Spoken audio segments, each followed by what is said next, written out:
విశ్వనాథ సృజన చేతన రామాయణ కల్పవృక్షం హంస ప్రవేశం. ఇది హంస దర్శనం, హంస వర్ణనం, హంస సంకేతంగా విశ్లేషితమైంది. ఇది మూడో భాగం. హంస సంకేతం. మాదిరాజు రంగారావు. రామాయణ కల్పవృక్షం యుద్ధకాండ ఆరంభంలో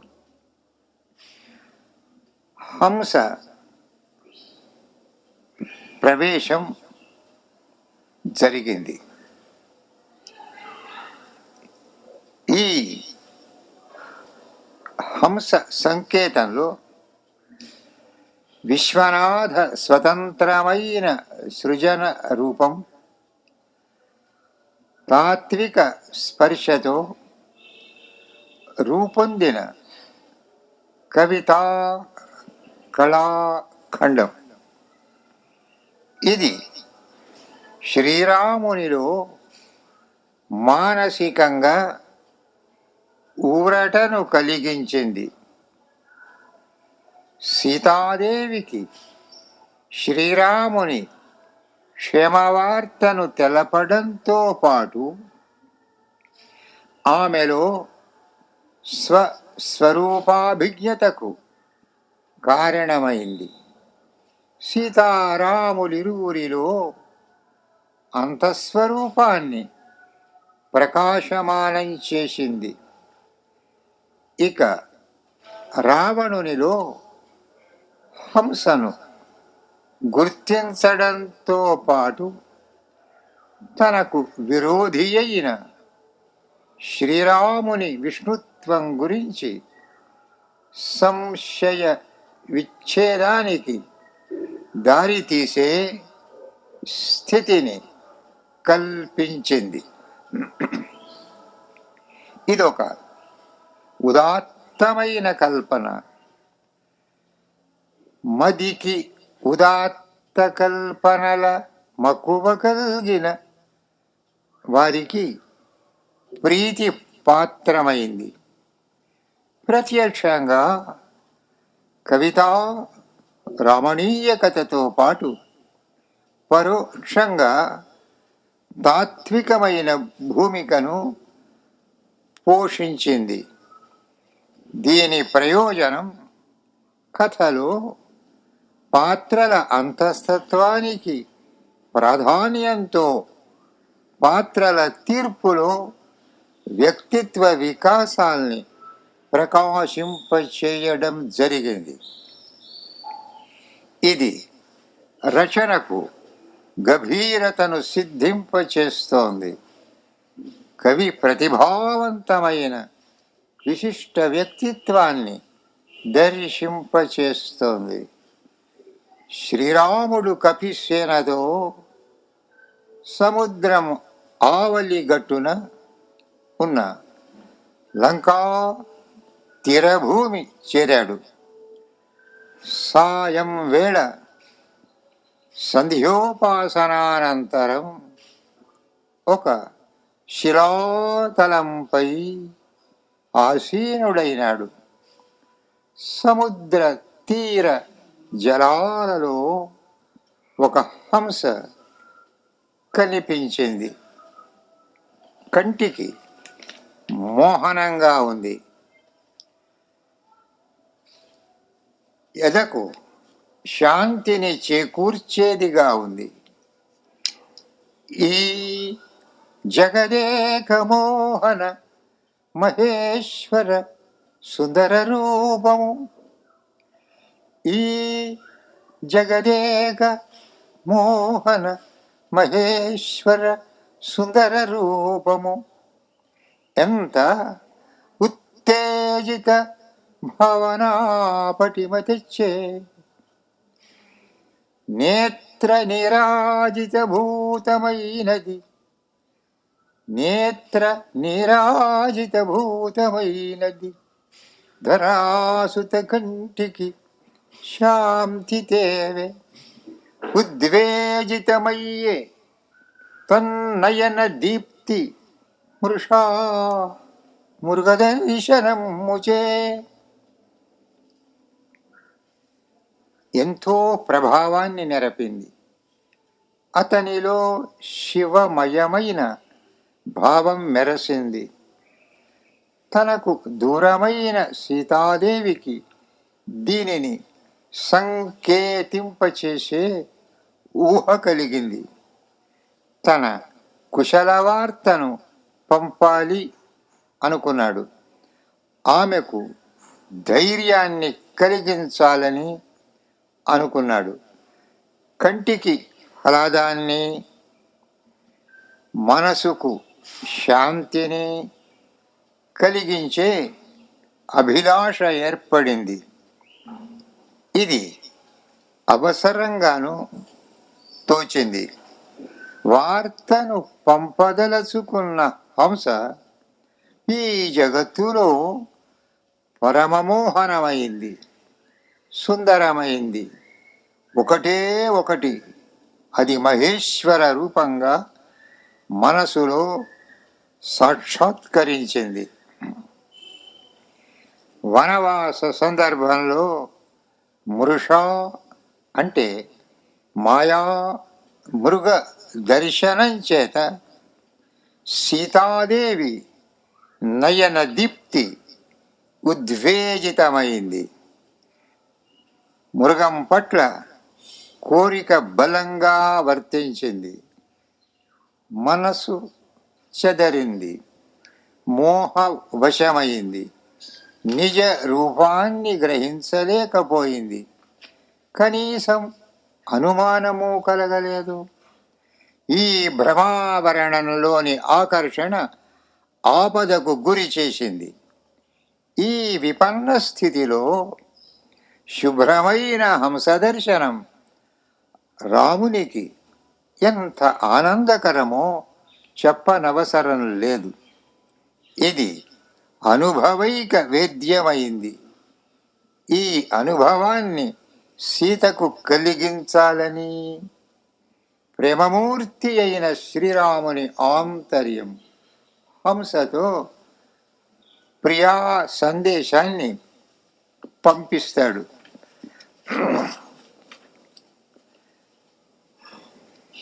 ఈ ఘట్టానికి మౌలికమైన తాత్విక భూమిక ఏర్పడింది. కవి దృష్టిలో ఈ అంశం ప్రాధాన్యం కలిగింది. బరువవు కాలమునందు, బరువవు కాలమునందు ఏ తెలివి శోభాపూర్ణమై పశ్చిమాంబర సంధ్యా శబలాభిరామమయి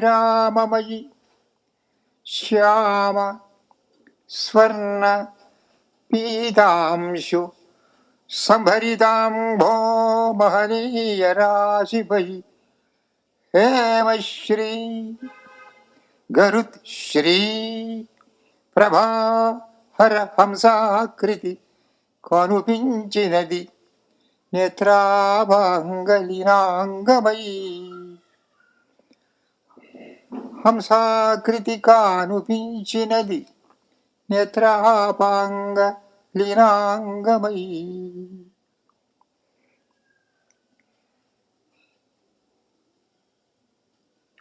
బరువవు కాలంలో ఈ తెలివి అన్నమాట స్థూలంగా జడంలో చేతనతో పరమమైన జ్ఞానాన్ని అంటే చిత్ శక్తిని సూచిస్తోంది. ఈ సందర్భంలో ఈ ప్రాణి శివమయమైంది. సూక్ష్మ స్థాయిలో చిన్మయమైంది. కాల పరిణామంలో వివిధ వర్ణాల సమీకరణ దృశ్యంలో ఈ జీవరూపం హంస సుందరమైన భావ ప్రకాశంతో తీర్చబడింది. ఒక ఉత్తమ ప్రయోజనానికి ఉద్దేశించింది. ఇది కథా నిర్వహణలోని తాత్వికమైన ప్రకారాన్ని కలిగింది. ఈ విషయంలో సందర్భానికి తగినట్లుగా హద్దులు దాటకుండా సంయమనంతో గుణాపూర్ణత పెర్ఫెక్షన్ను పొందింది. ఇది కవిత్వ కళతో రాణించింది. కేచిత్ కవీనాం నవాదృష్టి అన్న అలంకార శాస్త్రవేత్తల సూక్తికి నిదర్శనంగా ఉంది. ఎర్రమలి సంజ వెల్గులవి క్రమ్మిన ఎర్రమలి సంజ వెల్గులవి హెచ్చిన మై సగమైన నీవు ఇద్దరి వలె కానుపింతువు కదా. అరమై ప్రియురాలు చేరెనాన్ గరిటకు వార్త పుచ్చుటకు కాని భవాదృశు కంటయన్న అబ్బురమున కంటే అబ్బురమునైనది రాజహంసమా. సాయం సంధ్యాప్రకాశం హంసాకృతికి ఒక వైపున ఆవహించింది. ఇది ఎరుపు రంగులో ఉంది. ఇంకొక వైపున సహజమైన తెలుపు రంగు ఉంది. ఈ స్థితిలో ఆ హంస ఇద్దరి రూపం వలె కనిపించింది. ఈ భావ చిత్రంలో అర్ధనారీశ్వర రూపం మనసులో ఏర్పడుతోంది. ఇది కల్పనలో భాగమైంది. తాత్వికమైన పరమ విషయాన్ని భావింపచేస్తుంది. ఇలాంటి శుభ్రమైన హంసను చూచి సీతాదేవికి తనను గురించి వార్తను పంపాలనుకోవడం ఆశ్చర్యంలో కన్నా ఆశ్చర్యంగా కనిపించింది. హంసతో సీతాదేవి గుణరాశిని గురించి చెప్పాలని ఉన్న మాట ఆడలేదు, బయటికి రావడం లేదు. ఈ స్థితిలో సుధా స్వినాకారుని నిన్ను చూచి ప్రమదశ్రీ పొందుటో సమాసన్నం వైచను దుఃఖ సంతతి ప్రియా సందేశమున్ వించుటో. రాముని మనస్సు ద్విధాభూతంగా ఈ సందర్భంలో కనిపిస్తుంది. శివుడు కనిపించాడని సంతోషాన్ని పొందడమా, ప్రియా సందేశాన్ని పంపడమా? శ్రీరాముని మనస్సు విజిగిత్సకు లోనైంది. అర్ధనారీశ్వర భావనతో మనస్సు ఆనందానుభవంతో విశిష్టమైన శోభను పొందింది. శ్రీరాముని మనోరూపం ఈ సందర్భంలో రెండు పొరలలో తీర్చబడింది. ఒకటి సాధారణమైన ప్రాణి స్థాయిలో, రెండు ఆ పైన పరమమైన స్థాయిలో భావరూపాల్ని పొందింది. ఎర్రని ముక్కు, తెల్లని రెక్కలతో ఉన్న హంస తెల్లనగు నిప్పుంబోలెనవు హంస. ప్రకృతి సందర్భంలో సత్వగుణాన్ని ఆశ్రయించిన రుద్రభావాన్ని వ్యంజింపచేస్తోంది. ఇది తాత్వికమైన భూమికలో సిద్ధించిన కవితా శకలం.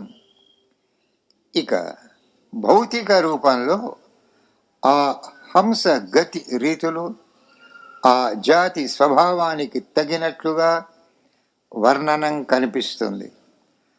హంస చేష్టల్ని చూపడము జరిగింది. తెల్లనగు నిప్పుంబోలెనవు హంస మిన్నెక్కున్ వార్ధీంద్రాంబు వీచీతతిన్ చుక్కలుగా కాల విదలించున్ మూదలించున్ జపా స్రక్కాంతుల్ విలసత్ జపాంశుక గరుత్ చనార్ద్ర చంద్రాంశువై. నీటిలో నుండి పైకి ఎగసి చరిస్తోంది. సముద్రంలో తరంగాల జలాలను కాళ్లతో చుక్కలు చుక్కలుగా జారుస్తోంది, విదలిస్తోంది. నీటి ఉపరితలంపై తేలుతూ పోతుంది.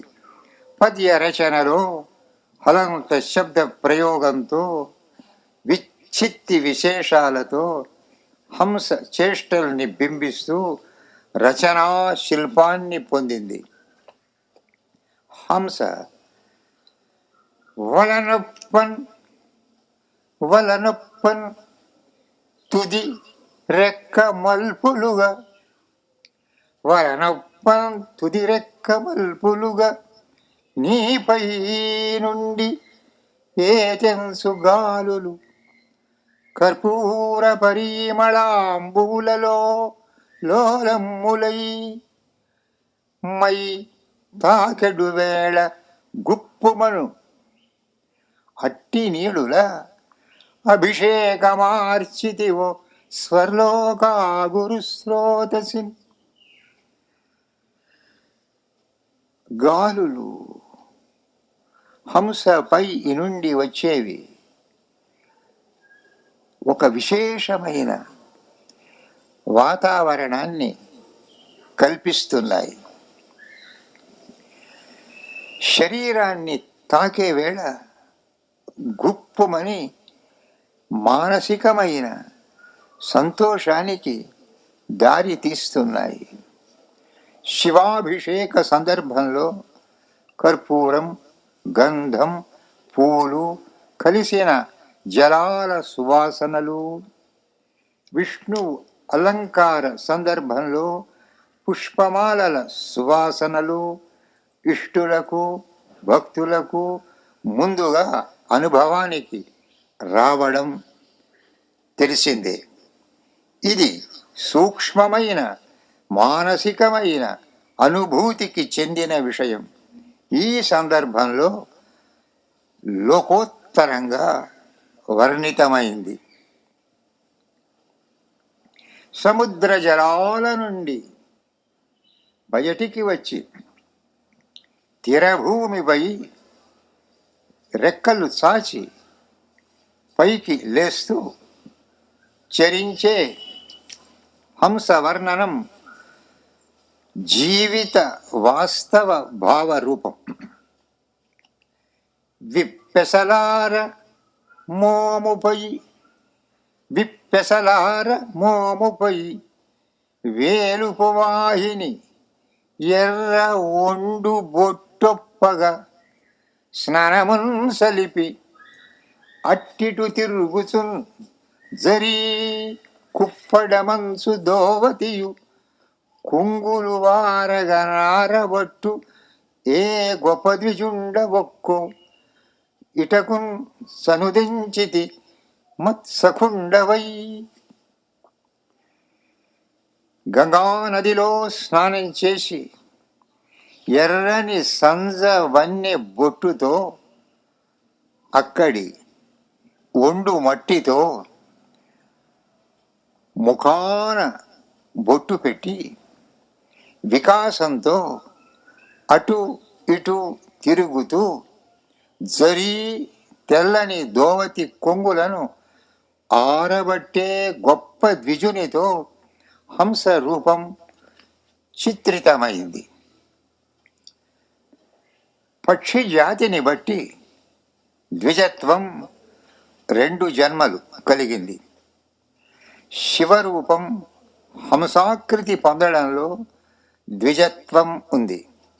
మత్సకుండవై అన్న మాటలో విష్ణువుకు శివుడు సఖుడు, శివునికి విష్ణువు సఖుడు అన్న భావన అర్ధాంతర స్ఫూర్తి చేత విశేష భావాన్ని కలిగింపచేస్తోంది. పద్యం సుందరమైన రచనతో, తెలుగు భాషలోని జీవశక్తితో ఆకర్షిస్తోంది. కార్యార్థిం బల్లె నవ్వుచు కన్పడునంగా, కార్యార్థిం బల్లె నవ్వుచు కన్పడునంగా కాదు, మున్నెప్పుడో భార్యాయుక్తముగా నిన్ ఉపచరింపన్ కన్న ఎట్లుండెడిన్, మర్యాదా ప్రియమైన నా ఎడద హంస, మర్యాదా ప్రియమైన నా ఎడద హంస, ఎనడేని హిమానీహార్య ప్రాంతము నుండి ఏగుచు అయోధ్యా ప్రాంతమందాగితే, ఎన్నడేని హిమాహార్య ప్రాంతము నుండి ఏగుచు అయోధ్యా ప్రాంతమందు ఆగితే, కార్యార్థి అయి ఆ కాలానికి తగినట్లుగా ప్రవర్తిస్తూ ఉన్నట్లు అనిపించవచ్చు. కానీ అలా కాదు. దీనికి ఒక నేపథ్యం సృజింపబడింది. ఇది సూక్ష్మ స్థాయిలో అనుభూతి ప్రదమైంది. పూర్వం ఎప్పుడో భార్యాసహితంగా హంసను, శివాకృతిని ఉపచరించినట్లు అనిపిస్తోంది. హిమాలయ ప్రాంతం నుండి పోతూ పోతూ మధ్యలో అయోధ్యలో ఆగావా?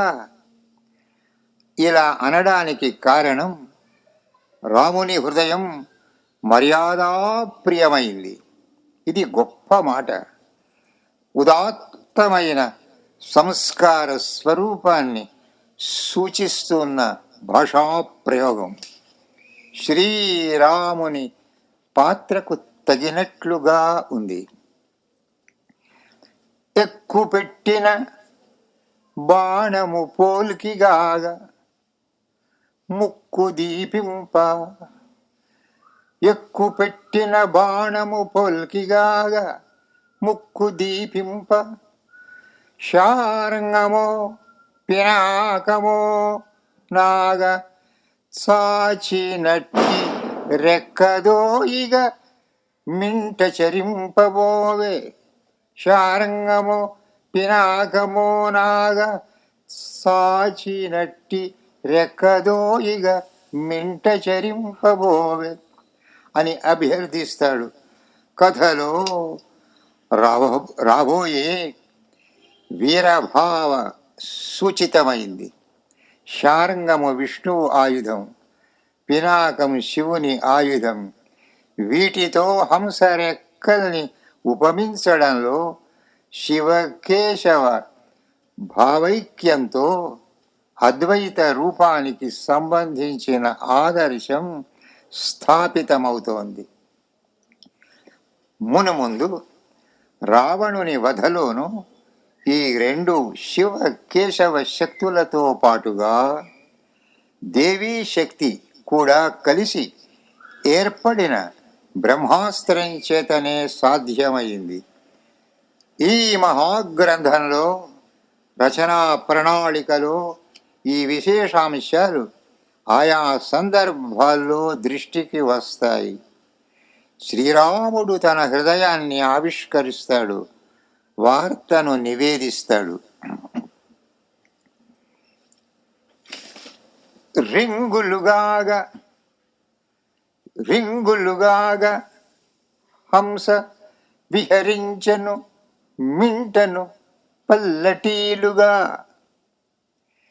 నింగికి క్రొత్త అందములు నింపుచుచిపోవుచుండగా, నింగికి క్రొత్త అందములు నింపుచు పోవుచుండగా, బంగారు పూలు తాపినది పళ్ళెము వెండిది త్రిప్పినట్లుగా. గంగకు క్రొత్త పాయ యసకంబుగ తీయుచు నురులెత్తునాన్. రింగులుగాగా హంస విహరించను మింటను పల్లటీలుగా, నింగికి క్రొత్త అందములు నింపుచు పోవుచుండగా,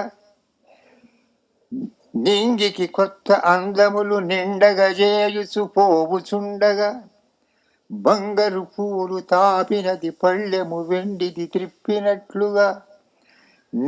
గంగకు క్రొత్త పాయ యసకంబుగ తీయుచు నురులెత్తునాన్. గంగానది తీసిన కొత్త నీటి పాయతో పైకి నొరగలెత్తుతూ ముందుకు సాగిపోతూ ఉన్నట్లుంది హంస. హంస వెళ్ళే మార్గమంతా తెల్లని కాంతి ప్రసార రేఖ ఆశారూపాన్ని సూచిస్తోంది.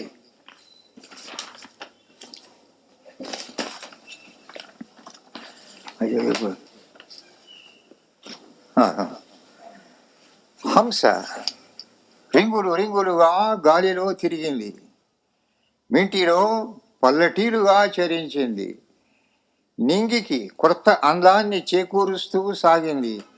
ఇది ఎట్లా ఉందంటే బంగారు పూలు పొదిగిన వెండి పళ్ళెము తిప్పినట్లుగా ఉంది.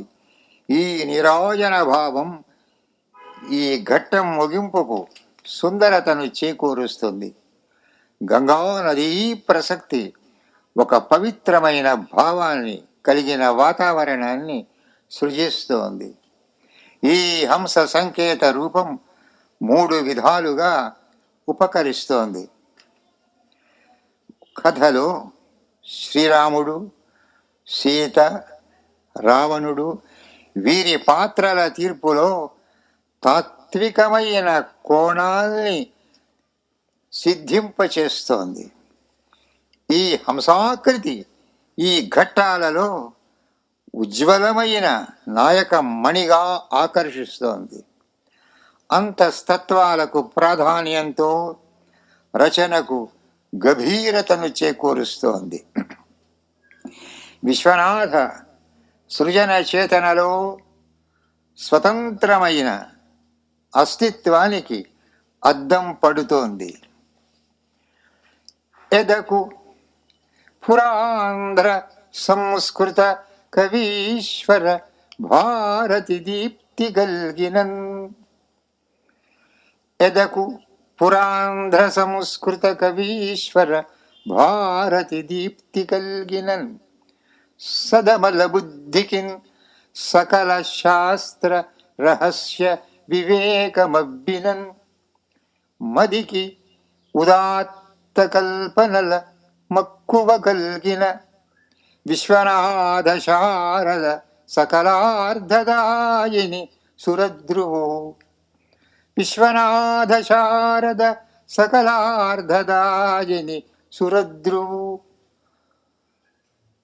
నమస్కారం.